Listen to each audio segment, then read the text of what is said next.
Sir और भी product हैं, जैसे चीज़ें शिलाजीत है, आपके भी हैं और भी हैं। शिलाजीत का नाम सुनते लोग एक की तरफ जाता है लोगों का ध्यान, क्या और किसी काम का नहीं है सर? हाँ, ये और काम का ही है, उस काम के लिए तो बना ही नहीं है जिस काम के लिए प्रमोट लेकिन लोगों का दिमाग में हो गया था ना शिलाजीत खाओ, तो लोग अगर लेके भी जा रहे हो तो छुपा के लेके जाते हैं। ऐसे लुकोगे छुपाएंगे जैसे पता नहीं क्या गुनाह कर दिया। हाँ। अच्छा, दारू की बोतल ऐसे पकड़ के चलते हैं। तो ये जो शिलाजीत है ना जी, एक्चुअल में ये नर्वाइन टॉनिक है, नर्व सिस्टम का ये टॉनिक है। अब जो इंसान का जो पैनेज सिस्टम है वो भी नर्व है, उसके अंदर कोई हड्डी तो है नहीं, नसें स्ट्रांग है तो ब्रेन भी स्ट्रांग है, बॉडी की नर्व भी स्ट्रांग है तो नेचुरली वो सिस्टम भी स्ट्रांग होगा उसका।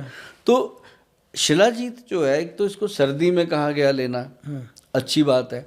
और एक इसके लिए ये था, बड़ा बैरियर खड़ा कर रखा था कि लेडीज नहीं खा सकती। भाई क्यों?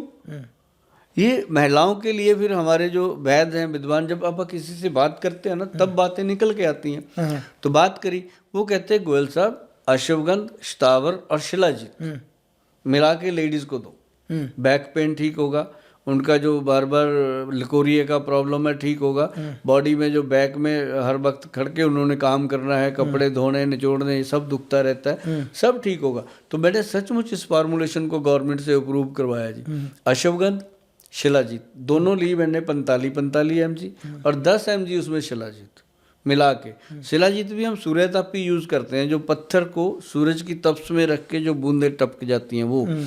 तो मतलब जब हमने दिया लेडीज़ को, वो तो कहती भाई साहब कमाल हो गया, उनके हस्बैंड बड़े खुश हो गए, कहते सर ये तो बिल्कुल सो गई थी, ये तो हाथ लगाने पे चीख के मारती थी, अब तो इसके रोमांस सिस्टम खड़े हो गए हैं अंदर से। तो मतलब ये चीज़ें जान डालती हैं जी शरीर में। ये लोगों ने जो सोच रखा है ना शिलाजीत ये है वो ना, शिलाजीत लेना है असली। अब असली का एक पहचान बताता हूँ जी मैं आपको।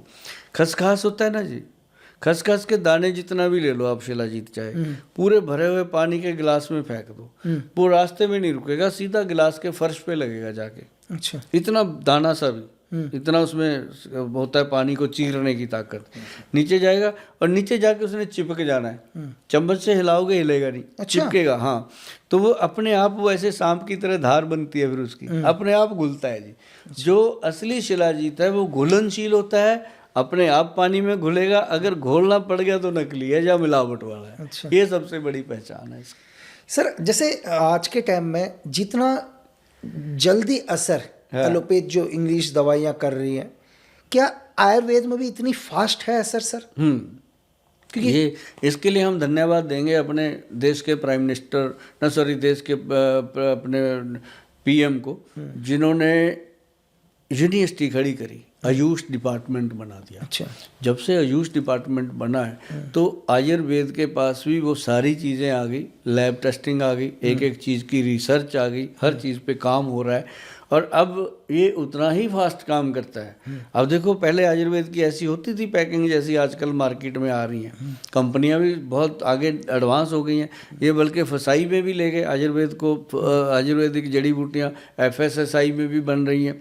तो मतलब ये सारी चीज़ें जो हैं, आज आयुर्वेद किसी से पीछे नहीं है। हमने आपको बताया कि अभी लोगों को ये था कि अगर किसी को ED का प्रॉब्लम होता है लड़कों को या जेंट्स को, तो उनको व्याग्रा लेना पड़ेगा, ये लेना पड़ेगा, लेकिन अब आयुर्वेद में सब कुछ है।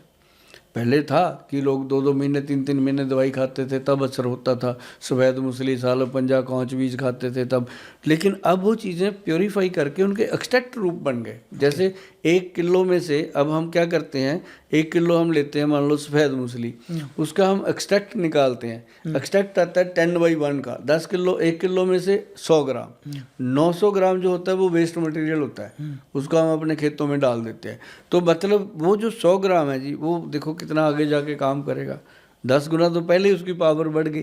तो ये अब आयुर्वेद वो पहले वाला नहीं रहा सर, अब आयुर्वेद बहुत आगे चला गया है।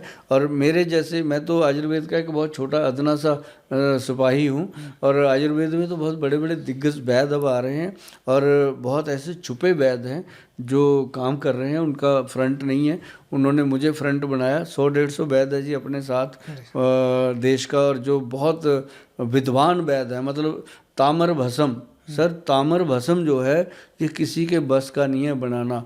और ताम्र भस्म के बारे में अगर आप सर्च करोगे, ताम्र भस्म हम डालते हैं अपने च्यवनप्राश में भी।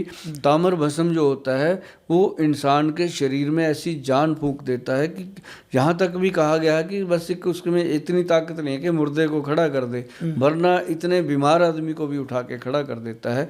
ताम्र का भस्म जो वैद्य बनाने जानता है। हमारे पास एक वैद्य हैं जी जो आयुर्वेदिक डिपार्टमेंट के डायरेक्टर रहे हैं पंजाब के, वो रिटायर होने के बाद हमारे साथ जुड़े हैं। तो उन्होंने बनाया सर ताम्र भस्म, मज़ा आ गया सर। मतलब मैंने भी खाया, मुझे भी अब मेरी 60+ उम्र है, तो मुझे भी कभी कभी लगता था कि शरीर थक जाता है। अब दिन में 16 घंटे सर 2 फुट की चेयर पे बैठ के लोगों को डील करना मजाक तो है नहीं। तो वो खाया तो पता चला कि वाकई उसके अंदर ऐसी जान है, रीढ़ की हड्डी, घुटने, हर चीज़ स्ट्रांग कर देता है।